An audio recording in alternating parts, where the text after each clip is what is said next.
What if I told you that the burqa, one of the most debated garments in the world today, didn't start as religion at all but as survival gear in the deserts thousands of years ago, worn by both men and women to shield themselves from the harsh sun, sandstorms, and cold desert nights?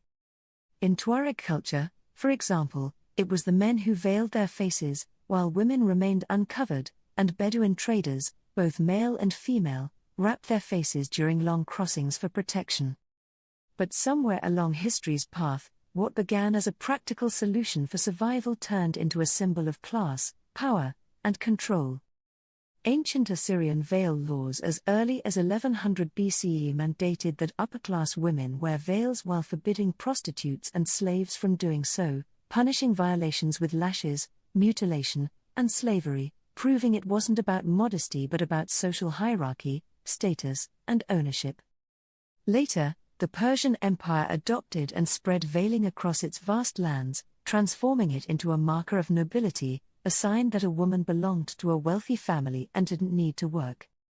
When Islam expanded in the 7th century, Muslims encountered these pre-existing practices, and while the Quran never once mentions the word burqa and only uses hijab as a curtain or divider, cultural norms merged with male scholarship and political power to gradually enforce veiling on women. Scholars note that Muhammad himself never made face veiling obligatory, with authentic hadith showing that the face and hands could remain uncovered, yet later male jurists, seeking to reinforce control, interpreted modesty laws to suit patriarchal structures.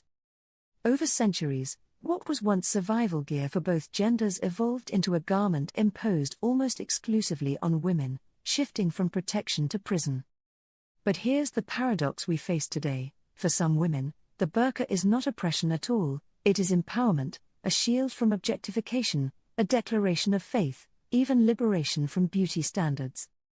For others, it is oppression, a forced garment, a denial of individuality, a way to silence and erase women from public spaces.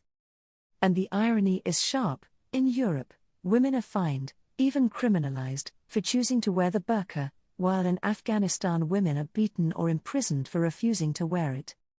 Two extremes, both stripping women of the same thing, freedom of choice. Isn't that the real issue here?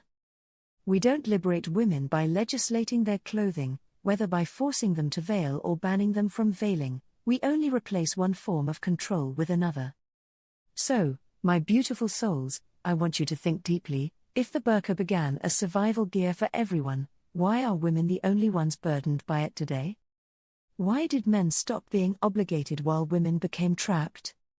If its purpose was protection, shouldn't it be optional, based on environment and personal choice? Some women in Denmark, France, or Belgium say bans isolate them even more, pushing them out of public life, while some women in conservative countries argue that being forced into burqas imprisons them in anonymity. Who gets to decide what liberation looks like for women?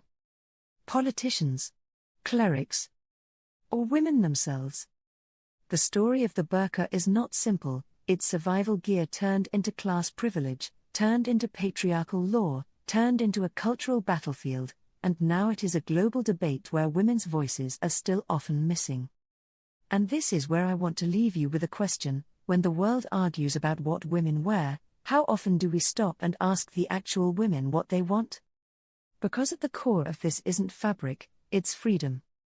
Whether you see the burqa as empowerment or oppression, one truth remains: the desert nomads who first wrapped their faces did it to survive, and today's women deserve the same right, the right to choose. If this made you think differently, please subscribe to HeyGirlie, hit that bell so you never miss these hidden histories, and share this video with someone who needs to hear this truth. Because your voice matters, your choices matter, and no matter what you wear, you are worthy, you are valued, and you are seen.